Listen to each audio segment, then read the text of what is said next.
Sports with Blake. Dan meets sports fanatics and some of the biggest sports entertainment stars.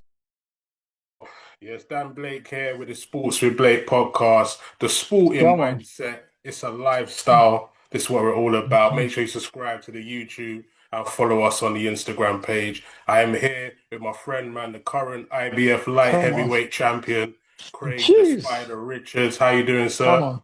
I'm all good. I'm all good. Feeling great. Feeling better to be on your channel right now. Come Oh, on. come on, man. Come on. We appreciate you, man. So we want to talk Yeah. first about the Ghana experience. What Yeah. did you enjoy about Ghana? You know, you just come back from there, you had a fight. We're going to get into that. But what's your Mm. thoughts on just your experience in Ghana as a whole, man? Uh, Great. Pros and cons to it. Great though. Um, I liked watching the little kids who's passionate about boxing. Like they were just so enthusiastic. I met the people in Ghana, everyone's nice, embracing it, friendly. Um, So that as a whole, I liked it. There's a community vibe of the people, the way they treat you was nice. The kids was enthusiastic, love boxing. It was just like everyone there was characters. Like if you see on the press conference and that, all the local boys or Fruzy and that, entertainment at its finest. Like it was serious. So yeah, it was a good experience. Yeah, man. I saw clips was all kicking off Independence Square when you were doing the presses and stuff. It was going off. It was going wild. It was people didn't like people. People was turning up with the man them. And they was looking to get busy. I was like, oh, we saw this goes on like, yeah, I thought I was back in South London. Yeah, I've been seeing it's like interesting dynamics because I've been seeing across the African boxing scene. It's like a lot of meet and greets and conferences and picture opportunities are happening on the streets and stuff. So that must be a bit different, right? It was a whole thing was completely different. Yeah. Like from the media workouts to the press conferences to picture media days, the weigh-ins, even the fight night. Everything was completely different too. I've been pro for a long time now. That was a lot of firsts on that list. Just going out to Ghana to have a show. Trust me. And I was saying before we got started, man, that there's some shiny belts behind you in that collection. It's looking Oh brilliant right yeah, there. We're gonna have a yeah, yeah. museum soon, Come right? on, come on. We got all the belts going on around here. Here Yeah, we got the belts going on here. Then over there will be for the world titles. So you know this how is it what is I'm already. saying. Hey, the Come stash is on, there. It's it's growing, there, it's champ. there. It's growing. We're racking up the belts. Yes, hard work and dedication right there. Come So what on. was like your favorite bite to eat you had in Ghana? What was your favorite food you had when you was out there? Do you know what I will say? And as a Caribbean man, I don't usually often. The planting was nice out there, you know. The Jeez. planting was serious. It was up there. I'm like I love Caribbean food, and there's not much cuisines I say can compete or be in that bracket. But the planting Yeah. can go. The jollof was good. Um, but if I tell you the truth, half the week I was on bulk eats from a Caribbean shop. You're just I sticking to the was. roots. Yeah, I I feel you, was man. I was there. You know, it is obviously the day after, and so I tried more food, but I didn't want to do anything on fight week that might throw me off. I wanted to stick to normality as much as I can, so my body weren't in any sort of shock leading up to the fight night. So I tried to stick to as much routine as what I'm used to before the fight while I was there that week, and then afterwards, I had a bit more experimenting on food and trying things. Yeah, true, true. So you're not going to be calling it. You're going to be calling it plantain now. Yeah. No, no, no, we won't go that far. It already planted, yeah? We ain't remixing now. Oh, mate. So the big fight with Dan Alzeez.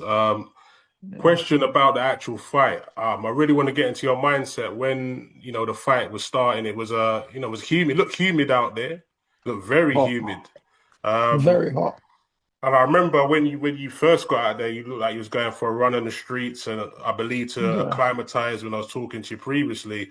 What was that like? yeah. Because when you arrived, yeah, you got out, you started running, and Mm. the It was weather a before the fight. Tell us, man.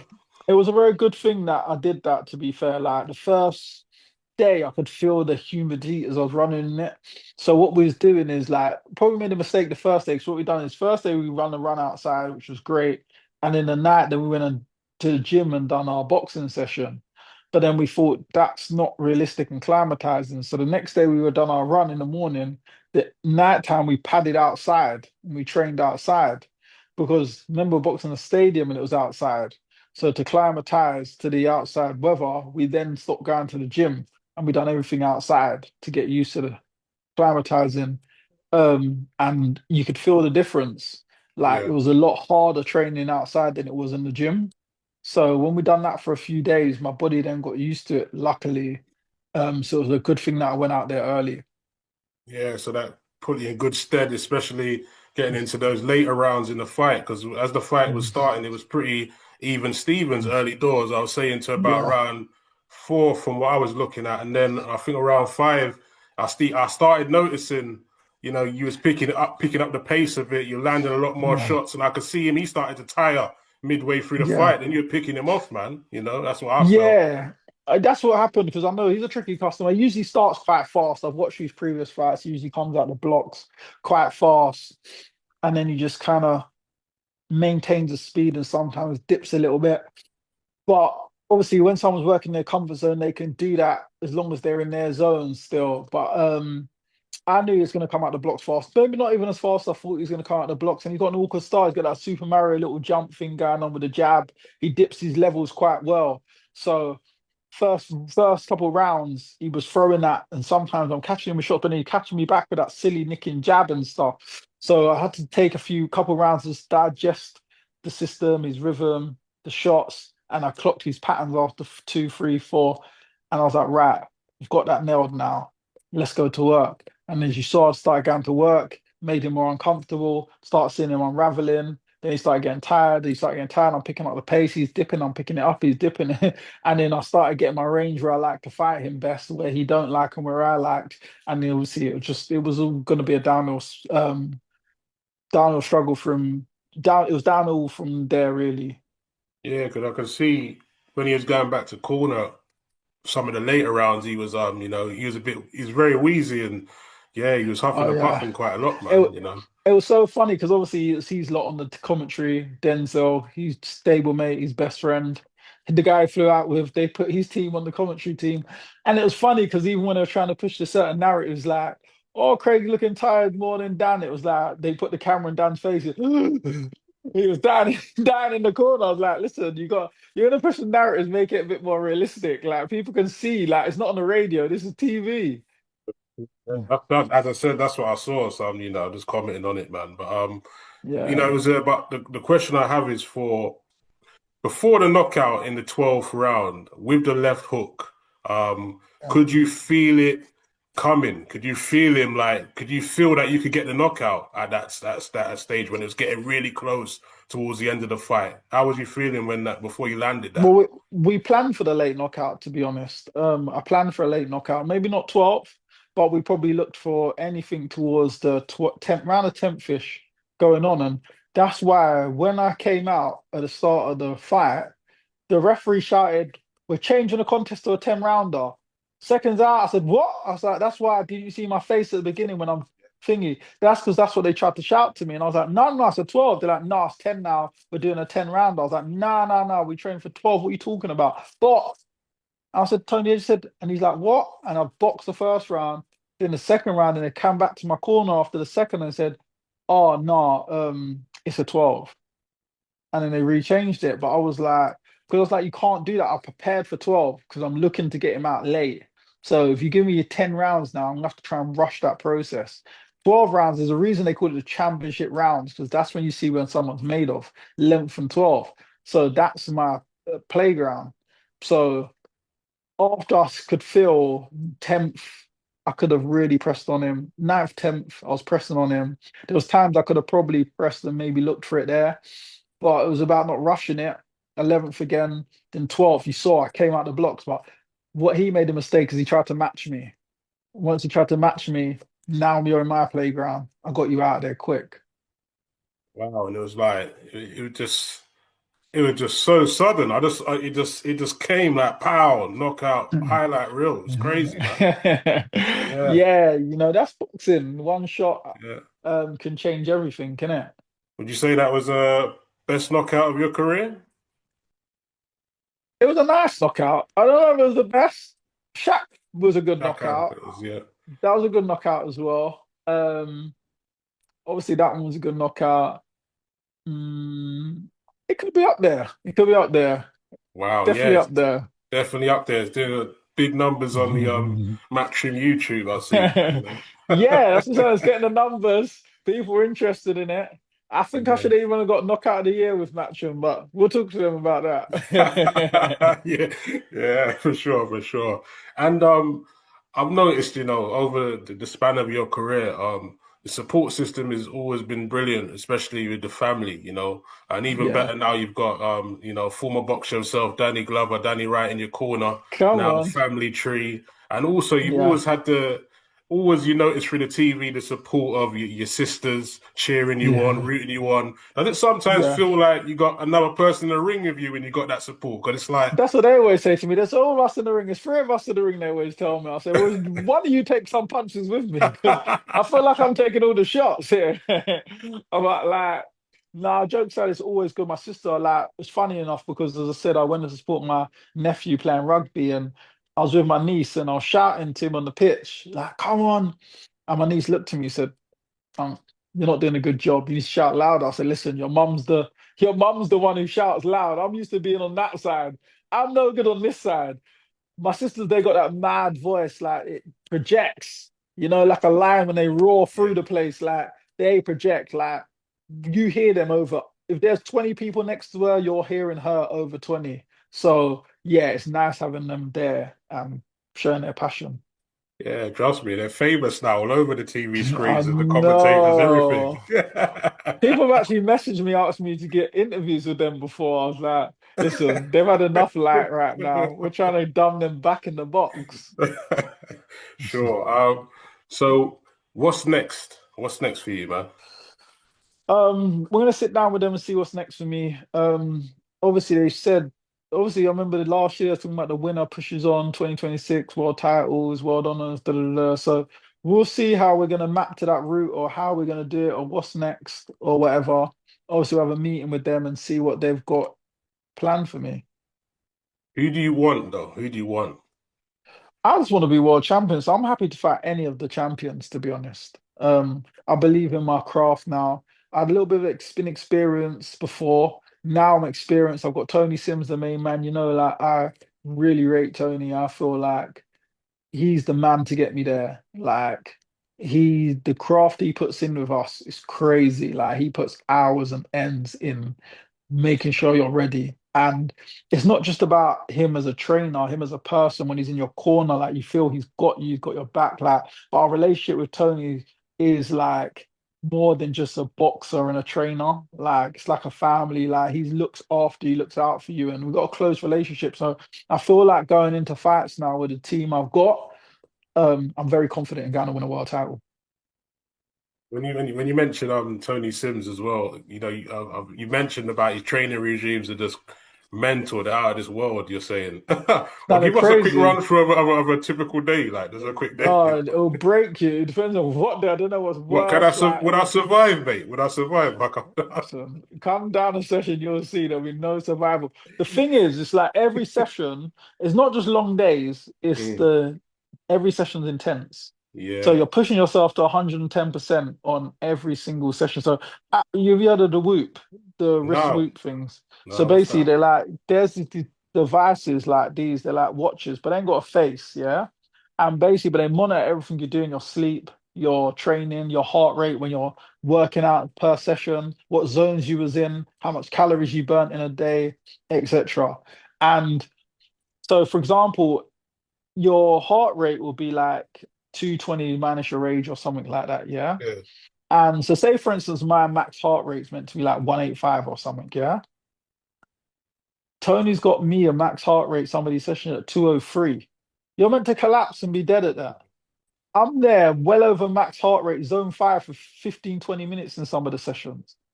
Jeez. Like It's mental, and that'll be Unreal. daily. And every time you get that, next week he's up that session. So it's more next Wow. week. Your body's never getting used to it. It's like it's hell in camp. So the fights feel easier than what you go through in camp. Sometimes I can't sleep the night before because I know what session I've got in the morning. Like I'm losing Wow. sleep. I'm tossing and turning in bed. If I get told I've got 14 rounds of sparring tomorrow, that's one of my lighter sessions. That's a better session for me compared to some of the sessions he's got me doing in that week.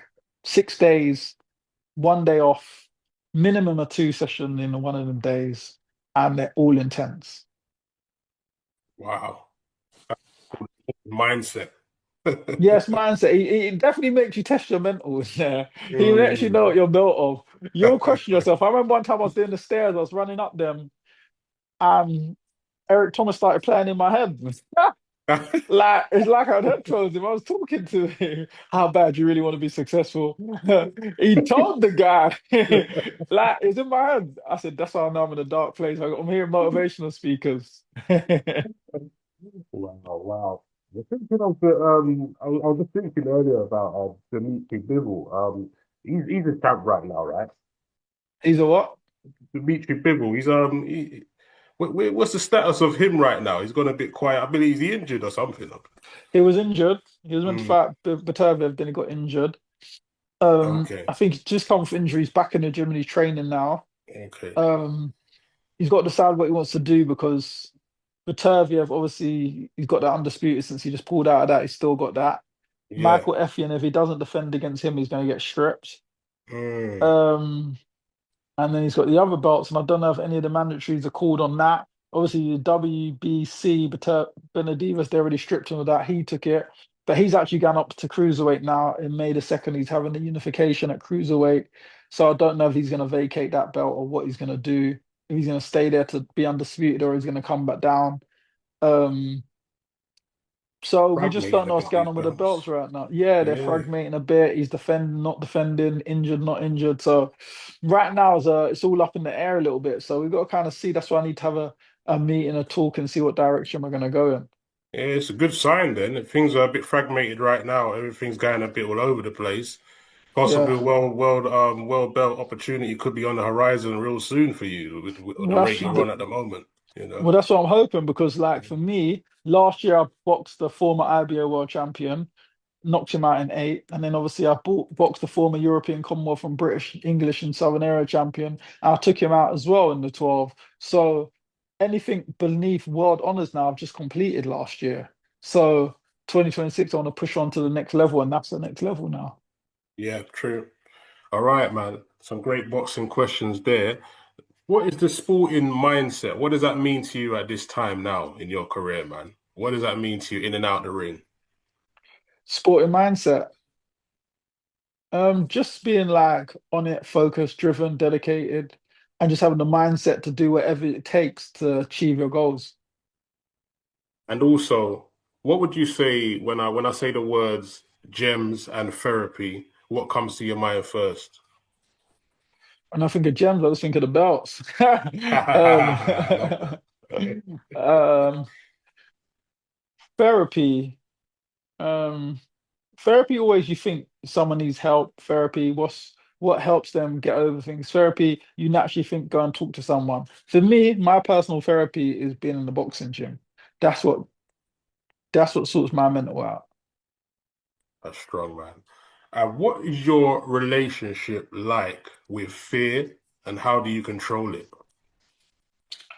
Um, I haven't always been strange. Like my mom always say to me, she used to worry about me when I was young, because the thing people usually fear, or what you should have fear, I never really did.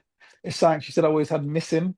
So like that's why when you look at my career, whoever's meant to be that guy at the time, I want to fight them. So I channel what people maybe look what they fear. I look at that like a challenge, and I enjoy taking on a challenge.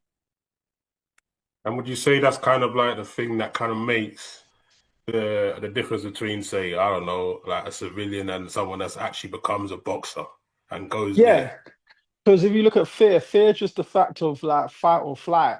And most people will fly where a fighter will fight. That's why he's Mm, a fighter. yeah, So that's what makes you build the way you're built. Like most people, they say boxers are wired different. A normal person couldn't do what they're doing every day. Like you're fighting 3 times a week, scrapping with another guy who's training to fight every day as well, who 3 times a week. You do that for your whole life. You just fight for your life. Where most people wouldn't voluntarily just want to fight every day.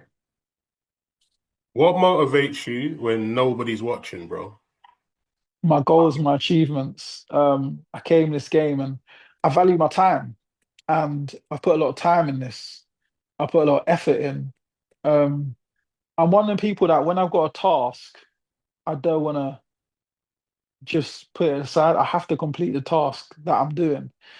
People always wind me up and say it's your autism, like your routine and having to complete what you started and stuff like this, which I don't think that's nothing to do with autism, by the way. But I think people just bracket everything these days. But for example, like I've been training recently, but I'm fasting, prayer and fasting. You can do anything from 10 to 21 days. And I've been fasting 20 hours a day. Sometimes dry fast, no water, no nothing. Some days just water, and some days just fruit or water, depending on what I got on that day. And I was losing weight the other day, and everyone was like, "Look, you can't do this while you're training. You've done your 10, just call it." And I'm like, "Nah, I've said I'm going to do minimum 14. I'm seeing this out to the end." And that's the difference with me. Like, once I set myself a task, I'm not just going to derail it and say, "Oh, yeah, let me just stop." No, I want to see this out to the end. And that's my goals. I want to be world champion. I've got to see this out. How would you describe your fighting style in 3 words?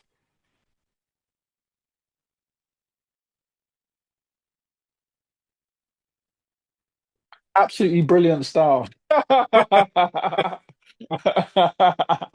Hey, I love that sound like a rap, bro. I might mention drop a 16 bar All there. right, come on, don't let me get the mic. I'll do a TBT, quick 16 for 16, volume one. Jeez, jeez. Who's the hardest puncher you've ever fought, bro? In a real fight, Yeah, like who's the um, hardest puncher that's in your career so far where you're like, wow, man, never saw that I coming. think the best puncher, probably Boatsi's a good puncher. Okay. I think he's probably one, he's up there for who I've competed against. Got we got Joshua there. So 3 things you can't live with in camp, you can't live without, sorry. My comforts in life, Tea. weirdly enough, is tea. Oh yeah, the British I like a tea. cup of tea. You know, I don't drink, I don't smoke, I don't do it. I don't have any outlets. So my Yeah, outlet is just sitting down with a cup of tea. cup of That's tea. that's Yeah. my time to chill now. Are you a PG tips or is it Oh something yeah, different? straight PG tips. Straight PG tips. People try to like tell me what's that Yorkshire Grey, Oh, Yorkshire yeah, Gold. Yorkshire. They tried to get all that to no no no no. Let's what we doing here? Exactly. Let's Yeah, they get try. straight back to the PG tips. Yeah, PG tips is a London thing. That's not that. Yeah, come on. It's just the best one. It's the best one for sure. And we call this one now the Sports with Blake, the crossover round. So I want your top 5 dead or alive wrestlers. Ooh, I like that. Stone Cold, Yeah, that's hard. The Rock, Yeah. Kane and Undertaker. Ooh. Come on, you know them man there. And because this One was more more. my era, I know a lot of people would say Hulk Hogan, but I'm gonna go the Big Show. Oi, oi, that's a serious team, boy, if he was going to war, boy. The- that's a serious team. And the TBT Kane as well, the masked Kane with the Yeah, hair. Mask Kane. Yeah, yeah, yeah. Masked Kane with the long hair. That guy is a serious operator. That guy was a serious operator still. Football wise, you're a Crystal Palace fan, so what position are you playing if you played for the club? Up front Strike, or yeah. centre mid, yeah. Strike or centre mid. Fair play, fair Yeah. play. Yeah, that's solid position. Are you so how many goals a season would you reckon you could have bagged in? Funny enough, when I was Sunday team, I was always the top goal scorer on my teams. Oh, you're Like solid. yeah, I had really good IQ in the of positioning. So I just can see catch you that. out of position, cut through, maybe lob the keeper or bury it. Like I was Mm, always good at that. Because I was yeah. quite fast and I was quick off the mark and I could shoot like up close, I'd place it in nicely. Wow. So who inspired you as a striker growing up? Who was your favorite striker growing up? Oh, um, obviously Thierry Henry, he was that guy. Um, Ian Wright was that guy. Of course. Um, um, One of my favorite footballers of all time, and I just don't feel like he gets enough credit, is Ronaldinho. Oh I yeah, know he yeah. wasn't a striker, he was attacking mid, but Back he in mid. was cold. Yeah, he was He was cold. cold. Obviously, we had a few good ones at Palace as well. Um, but I'll be honest, like when you're watching the GOATs, guys like Ian Wright was like the GOAT. Yeah, he was Ian Wright, sensational, man. yeah. Mm. So what would you say if you Sorry, were sorry, sorry, sorry, oh, sorry. go I on. can't even believe I never even said it. The most inspirational striker, really, because I had the boots and everything, was Big Ronaldo, the R9s. R9, Inter Milan. Yeah, Inter yeah, Milan was like that. that was my guy. Yeah. Like I remember buying R9s and getting on the pitch thinking I was start bare stepovers. Yeah, yeah, I like it. I like it. Bare stepovers. Like, yeah, Trust me. R9s, Big Ronaldo. Yeah. Sorry, my bad. That was the R9. guy. That right foot was just power.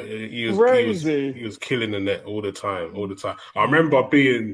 I'm a Man U fan of my life. I remember I turned into Milan for a section. I was like, Ah, yeah, I we went and said just bought the crossed over. I went and bought the kit. You know, you just had them times. Sometimes you had your little international club. You know, so Yeah, because I had to. like Yeah, Barca it was for mine. Ronaldinho for me. Yeah, Barcelona, Ronaldinho, back then when you had Ronaldinho, Messi, Etu. yeah, Etu. Yeah. Yeah, that was the team. Oh, errors, good errors there. And speaking, going back to wrestling, what would if you were in, say, the WWE and you had a finishing maneuver? What would be Craig the Oh. Spider Richards' finishing maneuver in the WWE? What would it If I be? had to What pick would one it, of theirs, we can do both. One of theirs and then your signature move. if I was picking one of theirs, I like the choke slam. Obviously, Yeah, back in the day, the stunner used to look sick, but in yeah, yeah, reality, something like the pedigree would have been crazy. yeah. Um, I'm not sure about man's legs between his head between my legs is on pedigree, and so I would rather just do the choke slam. Yeah, chokeslam's clean as well because you got the It's height as clean. well. Like you're tall as Yeah, like well, so trying to that tussle his head between my legs, so I'm grabbing his yeah, arms and all that. It's clumsy, but the choke slam's clean. Just yeah, vroom. bam. Yeah, for a man that's tall, the chokeslam is nice. All the tall man just Ideal. chokeslam clean. So look high, and just slam Bam. through the ground. Jeez, what would you call your signature move though? If you had your own move, like for Craig Spider Richards, what would your signature move be? Hmm.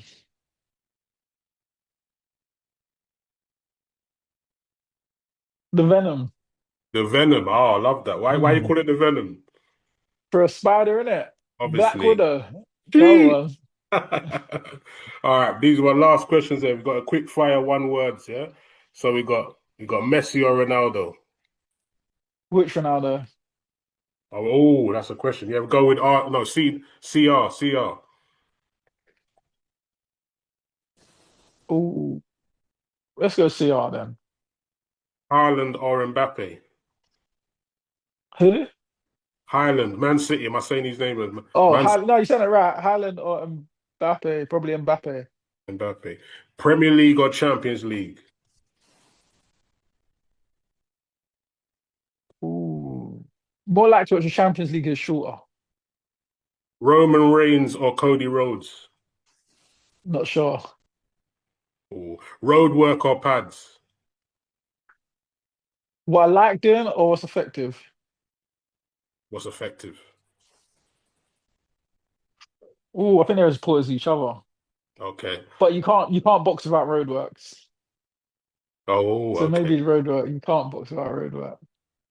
Interesting that because I've seen there's some boxers who don't run at all. Deontay Wilder, Yeah. apparently. Interesting. And that's why I got skin out. But anyway, you got to have that Fury, condition in the legs. yeah, yeah. Fury or AJ? AJ. Attack or defense? Attack, because attack can be a best form of defense too. Clever, clever. Cena or The Rock? The Rock. WrestleMania or Royal Rumble? Oh, Royal Rumble. Are you sure you're not entering? It's in 2 weeks. Are you sure you're not involved? Hey, listen, you might see me make the appearance. Shout to WWE. What number are you coming in at, bro? The Strategically, as a last planner, what would one, you come in at? Number the 30? last number 30. That way everyone's been got out of there. I'm not coming number one or two. I got to last some time. 3 hours in there. Still be in there for 1 hour. Yeah, Ah, 1 hour just trying to hope for the best, clinging on for dear life to man's ankles. jokes. Last question. Raw or SmackDown? SmackDown. Yeah. Big up, man. Yeah, man. Good chopping up with Craig the Spider Richards, Sports with Come on. Blake podcast. Any last Mm. words for all the people, all your fans and I just supporters want to across the world? I want to big up everyone who's always supported me. I appreciate you guys. Keep going, Team Richards. We're gonna do it. It's been an up and down journey, but everyone who stayed with me, stayed believing, big you up, and big up everyone who's been on my team, all my sponsors, Elite Fleet Care, the Mill team, Sean the Print Town, um, even everyone I work with, like Box Fit, all of these guys who I've got built relationships over the time. Big you guys up, man. It's been a journey. And obviously, big up my team, Tony Sims, John Ryder, all the boys in the gym. Um, Matchroom Eddie Hearn, they've had me on from the beginning and we're still going strong. So big them all up. And big up the governing bodies because I'll be working with you guys soon when I got your belts. Come on. So it's Dan Blake with Craig the Spider Richards, Sports with Blake podcast, man. We're over and out. Come Blessings. on. Yeah. Yeah. Appreciate your Big champ as up. always, my Come guy. on. Yeah, Big my up, bro. man. Yeah, man. Much Love. love, man. We'll catch up soon, my bro. Yeah. Yeah, defo, All right, bro. man. All Love. right, man. All right. Take care, bro. Bless, man. Big up. Sports with Blake. Dan meets sports fanatics and some of the biggest sports entertainment stars.